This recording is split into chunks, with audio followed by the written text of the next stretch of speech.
Mwenyezi Mungu, tubariki sisi ambao tuko mbali na familia zetu. Tupo mbali kabisa na nyumbani kwetu, lengo ni kutafuta riziki ili familia zetu ziishi, ili tuweze kubadilisha maisha ya tulipotoka. Kwa uwezo wako Mwenyezi Mungu, tumefika salama kwenye mji mgeni tuloujulia ukubwani.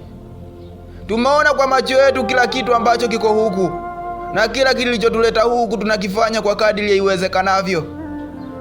Changamoto zipo na zinatuchapa kisawasawa, yaani zimekuwa nyingi kuliko tulivyotegemea. Ila yote na lile tunaamini unatupima imani zetu kupitia changamoto, uangalie tunasubira kiasi gani. Sumaiya ikakutie nguvu sana hii. Ila Mungu wetu, tunatumaini hatujakata tamaa bado, tukiamini kwamba yapo mambo mazuri umetuandalia mbele tukivumilia hizi changamoto. Changamoto hizi kwetu ni kubwa, ila kwako ni ndogo mno. Sisi wengine tupo mbali sana na familia zetu, tunapambana na tumeshaapa kwa Mwenyezi Mungu kuwa nyumbani irudi pesa au irudi maiti, lakini hatutachoka kupambana.